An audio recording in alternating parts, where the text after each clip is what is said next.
വിശ്വാസത്തിന് വളരെ ഓപ്പോസിറ്റായിട്ട് നിൽക്കുന്നതാണ് അവിശ്വാസം, ഭയം എന്ന് പറയുന്നത്.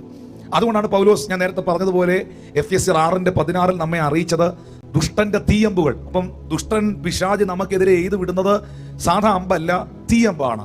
തീയമ്പിന്റെ പ്രത്യേകത, അത് വന്ന് വീണാൽ പിന്നൊന്നും പെറുക്കിയെടുക്കാൻ കാണുകയില്ല, പിന്നൊന്നും അവശേഷിപ്പിക്കുകയില്ല, മുഴുവനും കൊണ്ടേ പോവുകയുള്ളൂ. അതുപോലത്തെ തീയമ്പുകളാണ് അവൻ തൻ്റെ ജനത്തിനെതിരെ, മനുഷ്യർക്കെതിരെ എയ്തു വിടുന്നത്. പക്ഷെ ആ തീയമ്പുകളെ കെടുത്തിക്കളയുന്ന, അല്ലെങ്കിൽ ആ തീയമ്പുകളെ തടുക്കുന്ന വിശ്വാസം എന്ന പരിച നാം എടുത്തു പിടിക്കണം. വിശ്വാസം എന്ന പരിച നാം എടുത്തു പിടിച്ചില്ലെങ്കിൽ പലപ്പോഴും നാം സംശയങ്ങളിലും തെറ്റിദ്ധാരണകളിലും അകപ്പെട്ടു പോകും. വാഗ്ദത്തത്തിൽ, അവിശ്വാസത്തിൽ സംശയിക്കാതെ വിശ്വാസത്തിൽ ശക്തിപ്പെട്ട് ദൈവത്തിന് മഹത്വം കൊടുക്കണമെങ്കിൽ അവൻ വാഗ്ദത്തം ചെയ്തത് നിവർത്തിപ്പാൻ ശക്തനാകുന്നു എന്ന് ആത്മാവിൽ ഉറയ്ക്കണമെങ്കിൽ വിശ്വാസത്തിന്റെ പരിച നമുക്ക് ഈ ദിവസങ്ങളിൽ ഉയർത്തിപ്പിടിക്കാം.